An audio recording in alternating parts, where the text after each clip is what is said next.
We're back. We're trying this again. Everybody who was here a minute ago, we could not figure out why DeeDee couldn't join. So we're back. This is the George Mossey Show. We're going to be talking about The Last Resort. We got through the 4th episode. And it was awkward. I got notes on my phone, so I definitely know things are going to talk. And we were worried about DeeDee for getting through this. Okay, so I'm accepting DeeDee now. Hopefully this works now because we were here a second ago. It didn't work. Okay, Kara's here. Kara. Oh, it worked. DeeDee's here. It worked. Hey. Okay, we got it right. We got it right. Okay, good. I don't know what happened before. I would accept you, and then you would disappear from my screen, then you would request again.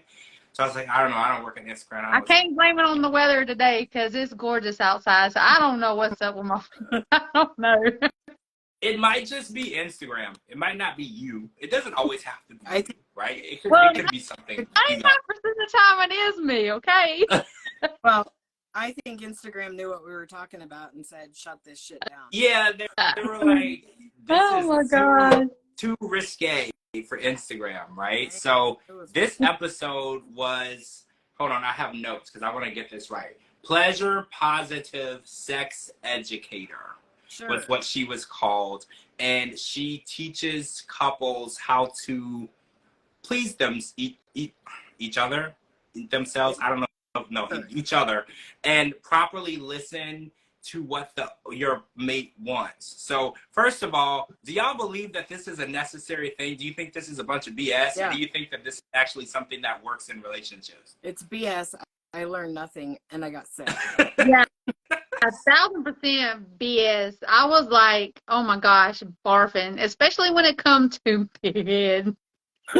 Well, I feel like, okay, Big Ed is probably the person who would have learned the most from this. I don't know him, but I just feel like he's really immature because right in the beginning, the first thing he said was, oh, where do babies come from? Where's the Jesus? Like, right. I felt like he's the most immature, so I feel like he's the one that would have benefited the most from this because even Liz said, she's like, he ain't doing nothing for me. I have to do it myself or it doesn't get done at all. So I felt like if anybody was going to benefit, it would have been him, and he was the least serious about it. Yeah. It was a joke to him, which shows that he's such an immature little idiot. Yeah. Like, he can listen to his now wife, okay, say she's unsatisfied, and she was like, well, I want to know what it's like to be pleased without him having to take 5-minute breaks. And he's like, find another mate.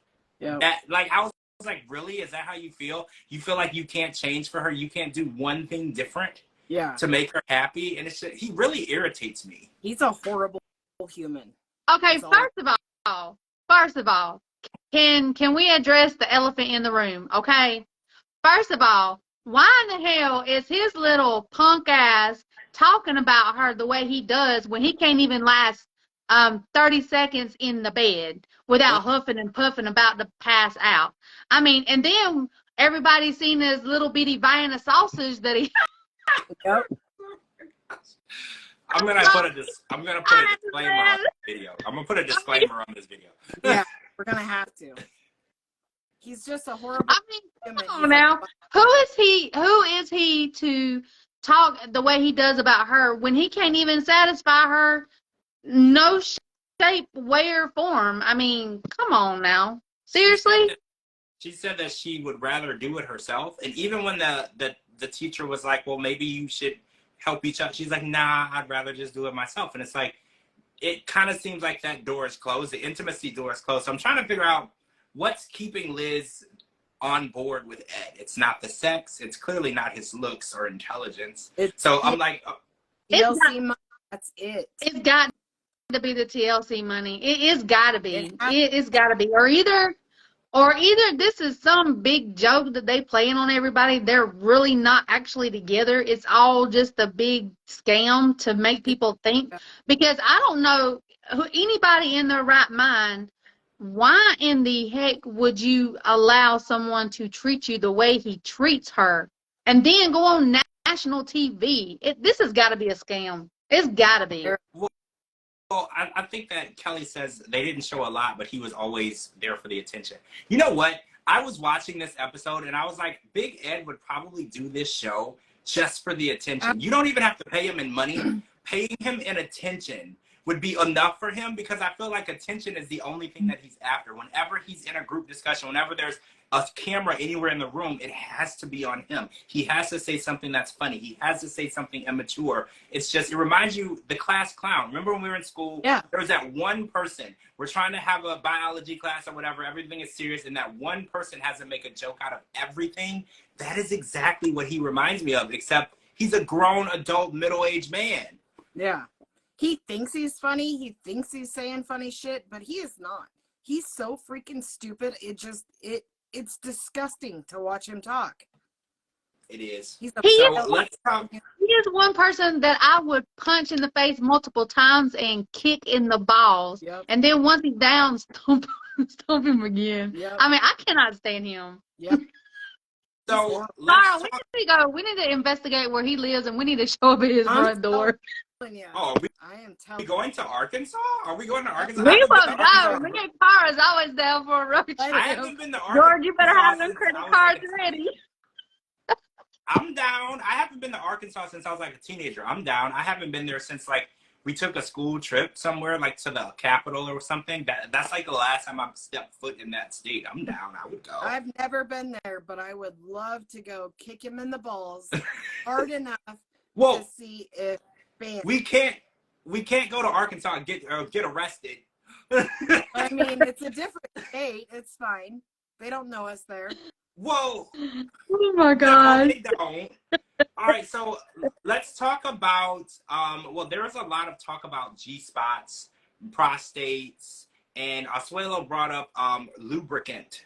So in Asuelo's mind, the lubricant is spit. So I actually learned something. I didn't realize that spit puts the pH balance in the female organ off, and it causes like this, what's the word, like a bad smell or whatever. Yeah. Like, so Asuelo is under the impression that you are supposed to just use whatever you use, because he said after sex he was very sore, and I had never heard that before. I didn't realize that was a thing. So I'm gonna throw in there, I learned a little bit. I was like, well, I didn't realize that. And the fact that everybody was like, Asuelo, lubricant is what you buy at the store. Like, he didn't understand it. And I feel like there's, like, I think the teacher said there's a big learning curve for him. And he also said that he was very sore after their first time. And after their first time, she was a virgin. So. Oh, so maybe it was just that situation. Yeah. Right. So I think that. But shouldn't Kalani know about the lubricant? I mean. You would think, but she was. Right, you would think that she would tell him. But again, if she was a virgin, she was probably letting him take the lead, because she doesn't really have a lot of experience of what was going on. But like, as time goes on, I think that she should have told them. I get that he doesn't know, and he was truly asking questions, excuse me, that he didn't know the answer to, but he's just as immature as Big Ed. I mean, just listening to him talk, like, I just don't understand how women are finding these men attractive. They're just so dumb. Is intelligence not attractive anymore? I think that you were right. He is asking the questions that he really doesn't know the answer to. But I think you nailed it. At his age and his stage in life with 2 children, he should know the answers to these questions. And good God, if you made it in the world with a wife and 2 kids already and you don't know this stuff, do you even need to know it at this point? Like, you should have learned this a really long time ago. And it really makes you wonder what the system is over in Samoa for educating the youth, because we found out that he had a circumcision at 15. Yeah. Isn't that that cruel and unusual? That has to be illegal. I think that's and then had to go sit in the ocean or the for the salt water. Ugh. That just sounds horrible. I literally cringed. I wanted to close my eyes because I accidentally visualized it, and then I was hurt for him. I was like, good God, that has to be the worst possible experience at 15. First of all, what the hell? Yeah. Like, that's done at birth, or like within a week or 2 of birth, or you just don't do it, right? Like, so it's crazy to think that even happened, because first of all, if I was 15 and you came near me with a pair of scissors, there's no chance you would have gotten anywhere near me. I would have fought you to the death. Okay, like there's no chance I would have let you anywhere near me with those scissors. Like I'm just saying, it's not gonna happen. It would be you and me. Yep, 100%. I don't know. I don't know. And then how him and Kalani was talking about their homework, that she was gonna do her homework by herself. She was excited about doing her homework by herself, and that he was talking about he didn't want to do his homework because every time he did his foo-foo, fee-fee, whatever you want to call it. This guy, I tell you, he's, you know, and another thing, he's like, Oh my gosh. is it a lubricant? Okay, well, first of all, you literally have a yeast infection in your mouth. So, Yes. yeah. And then you want to put your spit on Gross. somebody else. Him and Big Ed need to pair up and move off. So, Maybe they need to be a couple. Yes, 100%. So they did a rate your sex life exercise, which I don't know. I felt like that was something that should have been done in private, like write it down on a piece of paper. I don't know how constructive it is to say something. I mean, Molly said something interesting. She said that she gave Kelly an 8, but she also said that he never found her G-spot. Yeah. So I was trying to understand the logic and the answer. Oh, contradictory right there. I was like, so it was amazing, but also not amazing. Like, I'm trying to follow the logic there. That does not. So it makes you wonder, do you think that she was saying some things extra hurtful to get through to him? Because has been the whole thing. He's been trying. He's been putting the effort in. Every time he tries, she literally kicks him in the nuts. Yeah. Every time. Well, she was saying that she's not attracted to him because he didn't have a career. And I was like, he didn't get fired. He didn't quit his job. He retired from his job in order to move to where you are. So I was like, it doesn't really count for him to say, oh, well, I'm not working because I don't want to, because he could have continued to work, but he wanted to start a life with her. So he made some hard, tough decisions. And the poor guy tired from carrying your damn baggage around. Like, she had so much baggage. He moved to her state. He's not working. He's retired out of a respectable career. He's putting in the effort in this whole couples therapy, and she says he doesn't put in the effort. That right there shows she's lying, because he's putting in the effort. She's not. So I think I don't. Saying. The expectations are really high, and I think that the communication of the expectations isn't there. Yeah. Because I feel like Kelly doesn't know what he needs to do to make her happy. And, you know, it's hard to set a goal and work towards something when you don't exactly know what you're working towards, what to do, what the person expects from you. And I think that Molly knows what she needs to be happy, honestly. Well, she said that she just wanted some things taken off her plate. But I have to say, a lot of men don't like to feel like an errand boy, or I think they call it a do boy. Yeah. They don't like to feel like being an assistant to their wife or an assistant to their girlfriend. And I think this is probably what happens with a lot of female celebrities when they're very, very famous, they're rich, and then their husband ends up being just their assistant. And it's kind of demasculating, I guess, because you want to feel like you're contributing, not just helping. Right. So I feel like she might have wanted him to come in and kind of be like a vice president in her company, you know, and help run things. And I don't know if he was aware or willing to do those things in that, because sometimes when you mix that business and relationship, it can end in disaster. When you own a business and you bring family or your spouse or somebody else in who wasn't there from the beginning, it can go south really fast. But at that time she had Cynthia. So, you know, she had a business partner. Yeah. You know? Yeah. So, a very, very active business partner who was very active in the business, who was helping.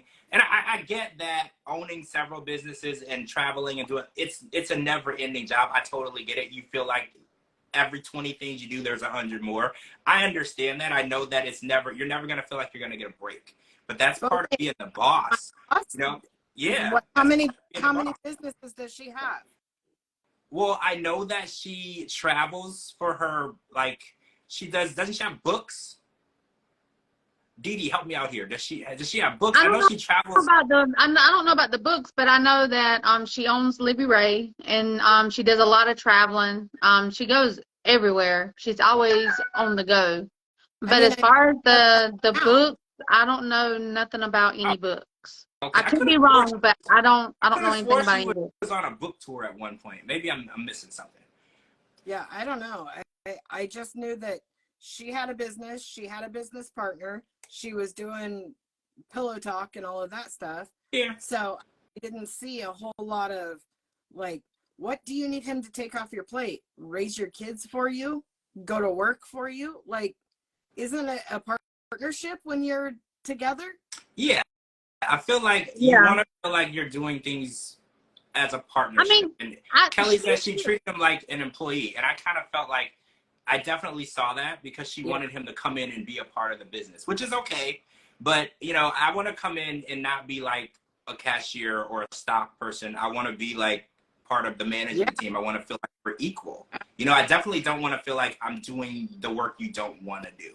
You know, I feel like that could be hard, you know, coming from your own career, coming from your own life. And I think that working him into the business was probably something that should have been done slowly instead of like all at once.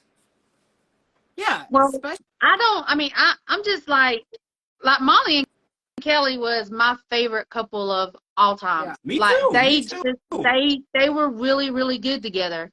And, you know, and then watching them on The Last Resort, it's like, you know, I'm like dumbfounded because I thought they were madly in love. You know, that's what we were seeing, you know.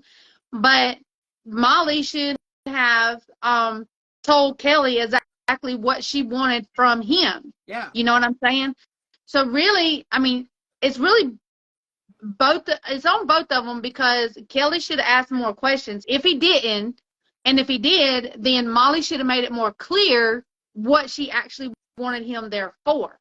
Yeah, and but then I know there to ask. She asked him, okay, he's a cop. She falls in love with this idea of a man who is in a high ranking position of protection. Protection. So now I want you to move with me, which means giving up his career. He moves to Georgia. He's there for her, being, you know, her support system, her partner, if you will. There's not a lot more to communicate. He already did. So was it more of she wanted more of a bodyguard because he was a cop? All I'm saying is I feel like he did what she asked. He gave up his career. He gave up his home. He gave up his home state. He moved to her. What more? I mean, what's he supposed to do? What now, boss? Like, I feel like he did everything he could for her, and it was never enough. It's so sad to see it unfold because they were my favorite. Yeah. Watching them be happy and all of that was great. But then, and I was kind of on the fence. I mean, I know a little bit of the backstory outside of social media. I know a little bit of that. But to watch them on The Last Resort and see physically, we're watching him put in the effort. We're watching her just not. She's just being a very snotty human being. Like, I think we're all seeing a side of Molly that we've never seen before. I've never seen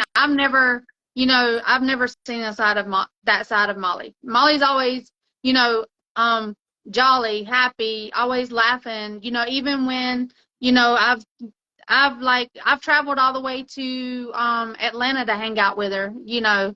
I know her and you know, off of social media too. So this right here, that's why I'm so dumbfounded, because I'm like, I'm seeing a side of Molly that I never knew. Yeah. You know, and then now that I know what unfolded, you know what I'm saying? Kelly got the short end of the stick because at the end of the day, I mean, he's the one that was pretty much holding the bag when everything come crashing down. And that's not fair. Absolutely. That's not fair at all. Yeah, it was kind of because when it ended, her life got to stay the same. Yeah. And when it ended for him, his life was completely in another state, out of his career, out of his comfort zone, out of everything. So I definitely get it. It's like when she decided it wasn't going to work, nothing had to change for her. she could still have her job. She could still do what she was doing. Everything got to stay the same. So I definitely see how it hurt him more. Yeah. And I think what you said, watching this, because I've watched him on Pillow Talk. I've watched him since the beginning. Like, okay, single, I've been there. I've been there. I've been a huge fan. So watching the way that they were interacting on this show, it definitely blindsided me because, like you said, I've never seen this side of either of them. I had never seen them interact with each other like this. Do you guys, I mean, can you honestly say you feel like Kelly is any different on the show than what we've seen previously? No, I feel like he's more open. Yeah. Like, I think that, you watch what you say when you're like on TV. You don't tell all your business when you don't have to. But like, I feel like on the show, he's just more open. We get to hear the truth behind the camera. Like, we get to hear what was going on behind the scenes. It's just crazy because they seemed so happy. And I think everybody says it. They're like, it's behind the smile, it's behind the happiness where you find the problem. Well, see, that's what's throwing me off too, because I've been around Molly with Kelly. You know what I'm saying? I went to a party that Molly invited me to, and to look at them, you would think they were madly in love. You know, I mean, that's why whenever I was like, whoa, wait a minute, they're not together anymore. Like, what am I missing? Like, you could not tell that they were struggling in their relationship. Right. But even you couldn't tell. Even on the show, he's maintaining his composure. Even with Big Ed, he's stayed calm. He's voiced that he'd like to beat the shit out of Big Ed, but he's not. He's voiced that, expressed that. But with Molly, the only good time they've had so far is walking after the Big Ed thing, and they were kind of laughing back and forth, having a decent time until he's like, so where do we go from here? She's like, I don't know. And then she just walks off. She's done. Like, it was almost like Pris Pix said walls up. Do you feel like Molly is walking around with walls up? Do you feel like she won't let people in? Because a lot of people are saying that Kelly, like you said, is trying, and she has these walls up. She's not giving him the opportunity to make it work. And I wonder if that... She looks done. Well, yeah, that was my thing, because I was like, they can't possibly be done if they're both there. If you both showed up, you're both willing to air your laundry, you're both willing to talk to the doctors, you're not done. But a lot of people are saying Molly arrived done. Like, she wasn't really with an open mind of, let's put it all out there and see if we can pick up some of these pieces and make a puzzle. I don't feel like she felt that way. I feel like she got there to say, I'll see what he has to say, but it probably won't change my mind. Yeah. That's kind of how I feel like it was playing out. And I wonder why you would agree to go on the show to try to work it out if you weren't willing to, because it seems like Kelly probably was interested in working it out. When he got there, he was open, he was honest, he wanted to work it out. He said it, he was putting it out on the table to the doctors. He's like, look, this is why I feel like it's not working. This is what we need to fix. And then he would need some reciprocation from that and what she would do to make that work. And I feel like he was willing to do that. And she was just like, well, you're not who I thought you were. And she even said, like, well, you don't respect me as a mom. You don't respect me as a business owner. And I don't know how those statements came about. You know, like, we don't know what. I don't believe that. I don't believe that. I don't believe that at all. Because like I said, I've seen Molly and Kelly together off of social media, so I don't believe that. I don't believe for 1 minute that Kelly never respected her as a mom or a business owner or a partner. And I don't believe that. I don't believe that at all either. Because seeing them on social media and seeing them off of social media, if someone didn't respect you, then why are you at the parties? You're like wanting everybody to know that's your man. If he's not respecting you like you say he's never respected you, then why you didn't leave him at the house? Or why you didn't break it off with him? Yeah, it's exactly not, the math ain't mathing. You know what I'm saying? And then seeing them on and off together I don't believe that. I don't believe Kelly I don't believe Molly when she says that. I don't believe it. I said, I don't know how those statements came about. I don't know why she was led to feel that way. Because we know there was some things that happened the end of last year, beginning of this year, that were very serious. And it could have been from some of those situations. But obviously, they would have never been together as long as they were if he didn't respect her as a mother and a business. Like, so if she felt that way towards the end, that is something that may have transpired towards the end. But I definitely think that they respected each other. I don't think that he would have given up everything that he gave up to go to be with her if he didn't respect her as a person. Yep. You know, I feel like because he was putting a lot in her hands because he was going to be staying there with no income right away, with nothing. He was depending on her a lot. So you have to trust and respect someone that you're going to be putting that much Sure. dependence on. So I definitely feel like we need more context as to where those things came from. Hopefully, as the episodes go on, we're going to get more information because, you know, we've been wondering and speculating about this for almost a whole year. Yeah. Do you believe it's been that long since this whole ordeal started? In 2 months, it'll be a year ago that we've been all wondering what exactly transpired that took from where we thought they were to where they are now. So I think as we go on, we're probably going to get, Kelly said he had his own place. He didn't live with her. See, I didn't even know that. See, I didn't even Yeah, that's what I was just going to say. I think that he lived like maybe 30, 45 minutes from Molly, I believe. I think he lived closer to town, if I'm not mistaken. And then, yeah. I didn't think they ever lived together. I thought that he had there's like 30, 45 minutes. Correct me if I'm wrong, Kelly, but it wasn't like 30, 45 minutes from Molly. So, yeah, I knew that.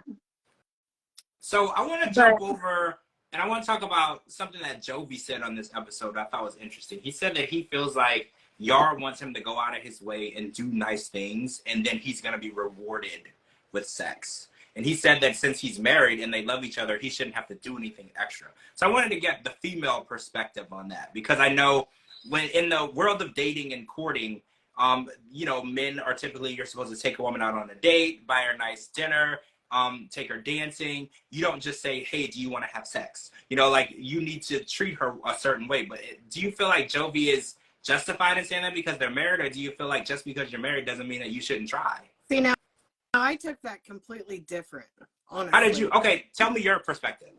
So the way I took it, excuse me, is essentially she's not saying he needs to go and do these grand gestures, go buy me flowers, take me to dinner, blah, blah, blah, if we're going to have sex. I think she just wants some foreplay. He just wants to hit it and quit it, go to bed. I misinterpreted that whole thing. When I heard him say, when I heard him say I shouldn't have to go out of my way or do anything extra, I didn't realize that's what he meant. That's how I took it.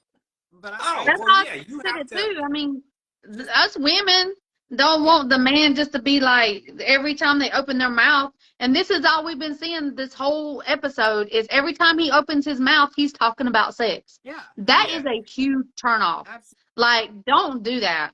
You know what I'm saying? Why is it every time you open your mouth is sex? So you think that it's a turnoff if the person is like overly sexual? Because I thought you would look at it as he's very, very attracted to me. He finds me beautiful. I thought that would be there's a difference between him being very into me and very attracted to me versus him going, I say, do you want to stop and grab a hot dog? I'll give you a hot dog. Do you want to, you know, it's always when there's something like that constantly said, it's like, that is a turn off. This is getting old. Every time I drop a quarter, I bend over and pick it up. It's a sexual joke. That gets so old so fast. Yeah. Nobody wants to hear that shit. So it's like, if they're attracted to you and you want them to make you feel beautiful, you want all that, but that can come with, you know, hold my hand in public while we're walking through the grocery store, open my car door for me, you know, sit next to me on the couch. There's a lot of different ways to make a woman feel beautiful, desired, wanted, any of that. Also, when you get in bed, start the foreplay. You can't just make sex jokes all day long and then expect to hop on and hop off. That's not how life works, man. See, she couldn't even sit on the side and she couldn't even sit on the bed without him trying to rape her. Yeah. Like, because their homework assignment was cuddling that couldn't lead to anything else, and it did look like he was having the horrible time. Yeah. Just keeping We all it know. PG. We all know. We all know her head was banged up against that headboard. Right. Like, he was having a horrible time. So basically, the key is to not make her feel objectified. Yeah. Like, don't make her feel like a sexual object. Just make her feel like a person that you desire and you love their company, whether it's intimately or not. And I think that's what you were trying to say. Like, you can make somebody feel beautiful all day long just by being a good human, just by being, you know, appreciative that that's your wife, that that's your girlfriend, that that's your significant other. You can make them feel beautiful just by little things. It doesn't have to be a sexual comment every time they turn around to make them feel like, oh man, he really wants me. Instead, that makes a woman feel like, man, this guy is a douche. Like, he's gotta go. Chris Prick says it's his strip club dreams. Yeah. Because isn't that the whole purpose, making the women objectified. They're only good for that one thing that they're doing right there. And I think that's a horrible picture to paint for a man to think that, oh, well, she's beautiful and I like her the most when she's on a pole, or I like it. Like, that's a horrible, and maybe he's bringing those feelings home. Like Chris Prick says, maybe he is confusing the two, the reality of it and then the dream of it. Because she's so beautiful. I mean, it wouldn't be hard to reassure her that she's beautiful. Often, you look so nice in that. I mean, there's so many different ways to make her feel beautiful, and he's just going about it all the wrong way. Yeah.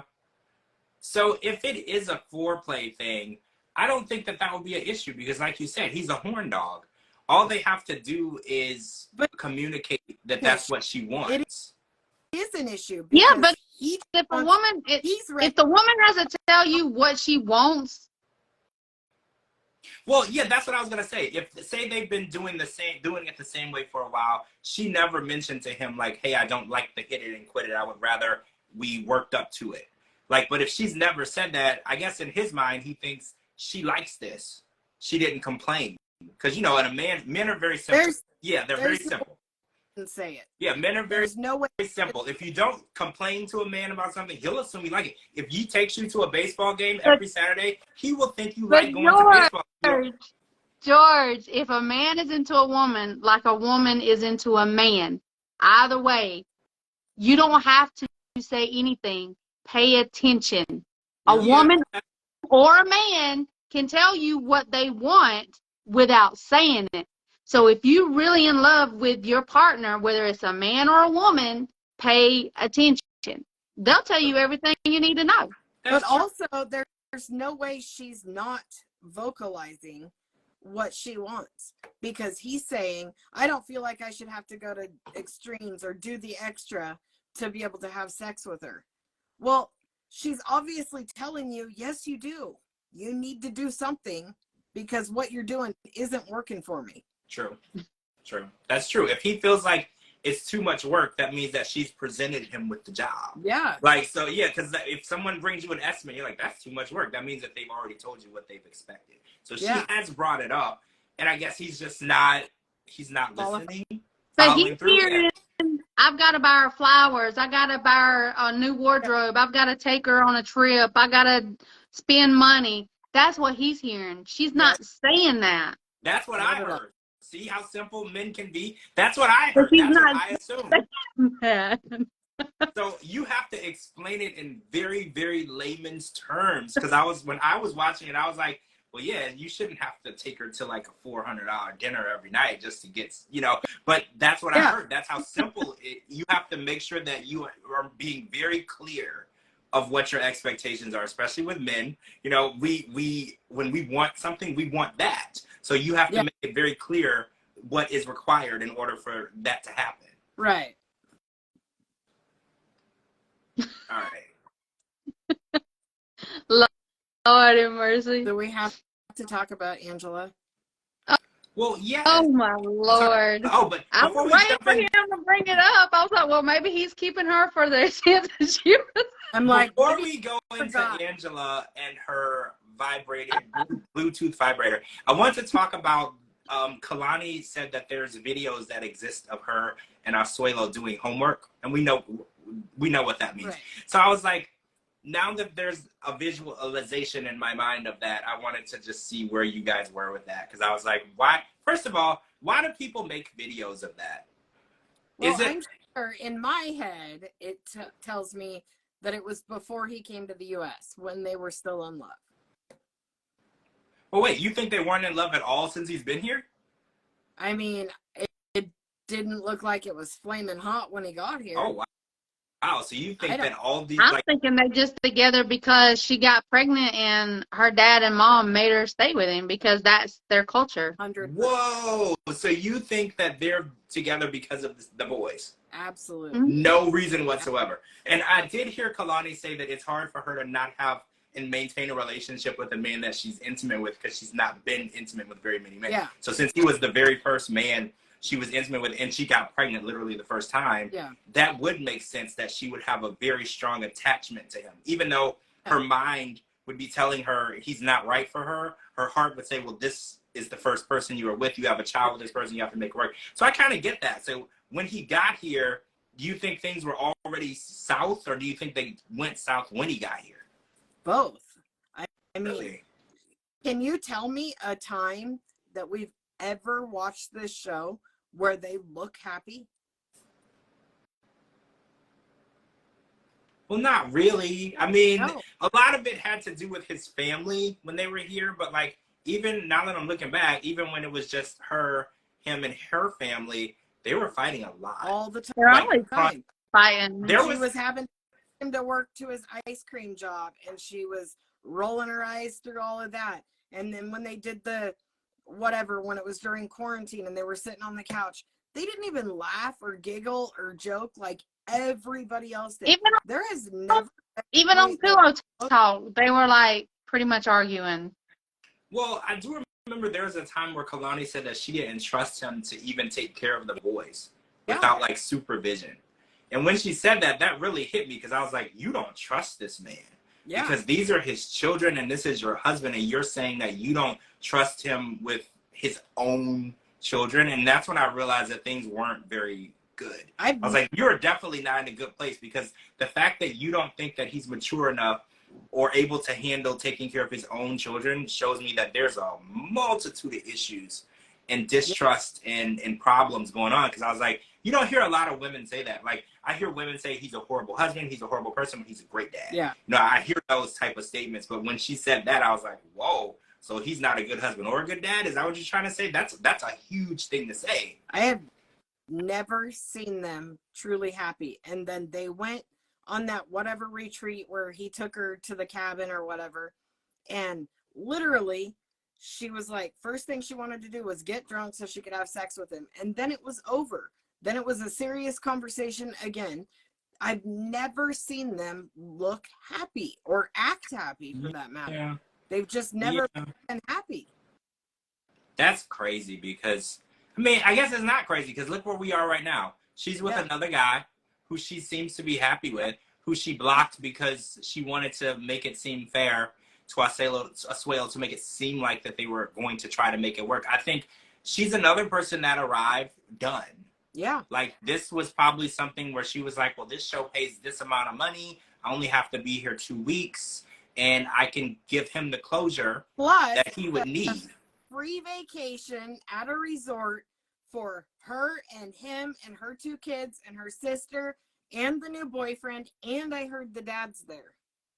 What? The dad's there too? Oh, I'm really excited now. I love the dad. Lo is my favorite. I'm obsessed with him. So, he's the one. Lo needs to beat the hell out of Asuelo. I want to see him talk to the new guy too, because he's just intimidating all the way around. You know, he's just intimidating. I want to see his opinion on the new guy. I want to see his opinion on everything. But like you said, the vacation for 7, nobody's turning that down.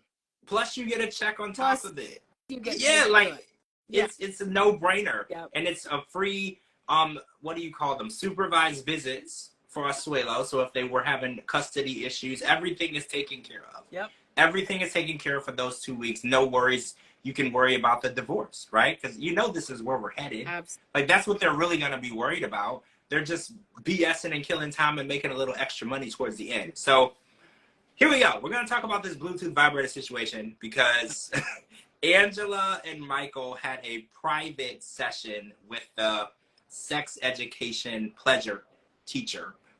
Crazy that that's somebody's job. But anyway, so they had a private session, and we always knew that Michael claims to not be a fan of self-pleasure. So I want to get your opinions on that. Is this true, or is he a prude?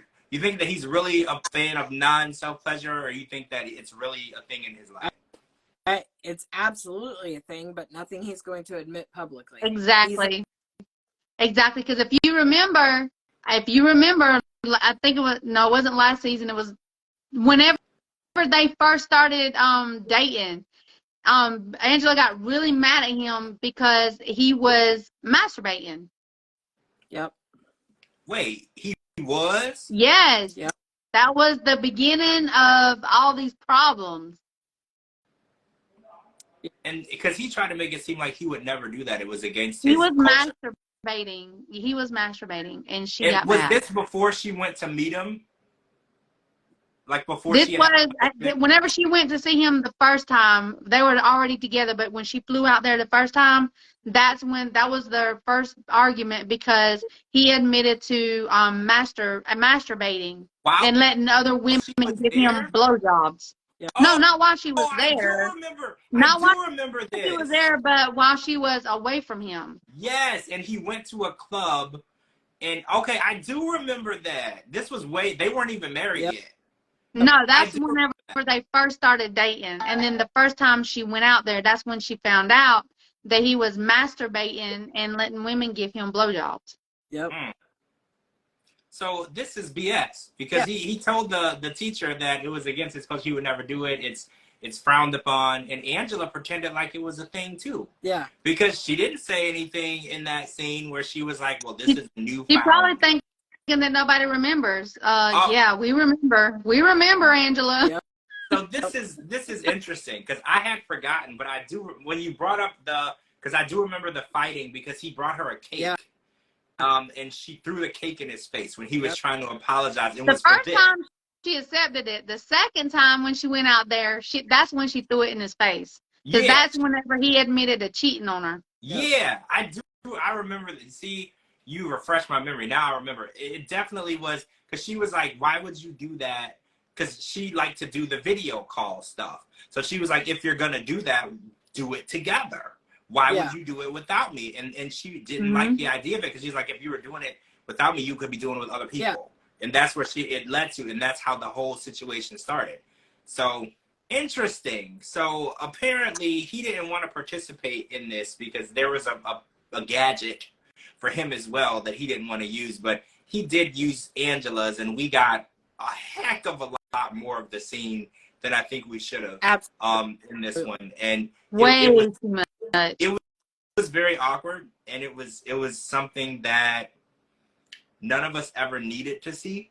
So I was very uncomfortable because I feel like a lot of times when I'm watching TV shows or movies, I feel like the cameras are filming people doing things that we're not supposed to see.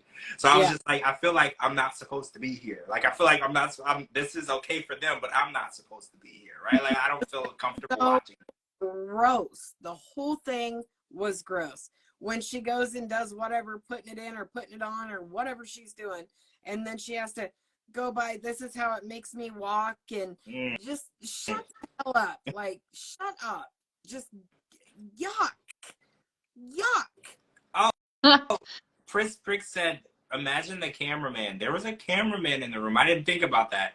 Imagine the crew and the constant exposure to this type of stuff that they have to deal with. But not only that, how many times have the cameraman had to see Angela naked from the very first time she's ever been? Oh yeah, remember the bathtub scene? I remember that when her and Michael were on video. I remember that. Yes. There was a camera person in there too. So at least she was under the cover this time. That's when she was all out. I hope these cameramen are getting hazard pay. Well, they would need to be like hypnotized, right? Hypnotized and having the memories erased. Right? Like, you would need to hypnotize me and teach me how to just block it out like it never happened. That's just, it's too much. And the scenes that they did together. So first of all, why do you think Michael wasn't there when they did this as a group? Because the way that they talked, they could have did this together with everybody else. Why do you think Angela and Michael got their own scene? I didn't understand Well, that. that's what I would like to know. Because they wanted to present her with this remote controlled dildo. Oh, right, because nobody else got Yeah. anything in class physical. It was all homework assignments that they did on their own. Okay, so hers was a special item. So they did it. Okay, I got it, because he was going to be controlling it. Okay, I get it. Okay, I get it. It was weird to me. The whole thing was weird to me, and I want Angela and Michael to have whatever they want to do or whatever, but I don't have to be there. I don't have to see it. It was too much. And I was speechless. Yeah. I was just like, wow. When did this turn into primetime television, right? Yeah. It's disgusting. Yeah, watching Michael play with that control thing from his phone, and then listen how she. It was too much. I know the look on his face, and I was just like, "This is too much." And he was like, right, like he was playing a video game, right? I was like, oh "This is like he's playing a video game." I was like, "No." Oh Lord, I can't. This episode was crazy. I'm gonna put a disclaimer on this video when I post it to Spotify, just so people know, hey, don't play this like out loud at your desk at work, just in case. If there's somebody directly next to you, put it in your earbuds, just so you're aware. If you've watched the show, you know what we're talking about. It's not something that you want to talk about, next to your friend who you go to church with. Yeah. That's not something you want to hear. Because this was a lot. This episode really had me shocked. If I had a drink, I probably would have spit it out. Like, it was a lot for me. Yeah, I can't. It was, I don't know. From Big Ed's prostate needed to be played with for him to last. The thing that stresses me out about this show is that we're only on episode 4. I know. How are we still in the beginning and we are already covering prostate and Bluetooth dildos? Like, we're only on episode 4. I feel like this is more like a 7 or 8. Yeah. Right? Like, I feel like we are way too far deep in for this to be the beginning. What else do they have in store, and are we okay with it? No. Right? Like, are we going to be okay? I can't imagine, y'all, like, having to put, oh, God, put the grimace up out. How the finger in a big-ass butt. Wait, what? I can't. Oh my God. Yeah. You're not wrong. You're not wrong. About for Liz to put her finger in the big ass butt. Oh. This is getting way more intense than I thought. God. Well, oh my God. I can't. This is coming from the girl that doesn't know what heavy petting right. I feel like, have we corrupted you? I feel like we've corrupted you because I feel like now you're very advanced, right? Like, I feel like we've turned you. Look what y'all have. Look what y'all have turned me into. Is your fault. I'm sending you wobble so you can understand how it works on Big Ed. Oh my gosh, I can't. Oh. I know. Well, now I still have to eat dinner, guys. Thanks. Oh, I'm sorry. I ate already. I'm sorry. See, I'll eat tomorrow or something. Well, just don't eat anything the color brown. Don't. Ew, no. Oh, there goes my gravy. So, oh my God. On that note, we're gonna wrap things up. I think we've probably made everybody's dinner a little more extra difficult to eat at this point. We're gonna wrap it up, and so this week, this is episode 4. We'll be back next week. Oh, there's 2 more episodes of Before the 90 Days. They finally announced it before the tell-all, so we know that there's so 2 mellow. Huh? That's gonna seem so mellow. Well, yeah, compared to this, I feel like we're going to have to try to stay awake, right? Like compared to what they've subjected us to on The Last Resort, it's not even going to compare. No. We're basically just going to have to keep coffee to keep awake during these episodes. But that's going to end, and we're going to get into the tell-all, and then we're going to get into The Other Way, which I think we're going to be more than halfway through The Other Way, too. So, and then before the 90 days, OG 90 Day Fiance is back. So I don't know if you guys are excited about that. That is my favorite one. So I'm excited for that. So make sure you tune in this Sunday for a 90 Day Fiance before the 90 days, and then afterward, tune in to us so we can talk about what we saw. Make sure you're following my co-hosts, Cara and DeeDee. They're tagged in this video. And follow me on all social media platforms at George Mossey, georgemossey.com. And anywhere you get your podcast, type in the George Mossey Show. I can't talk now. Y'all, you have me visualizing fingers and stuff. Okay, so thank you guys for joining us, and we will talk to all of you guys really soon. Bye. Bye. Bye.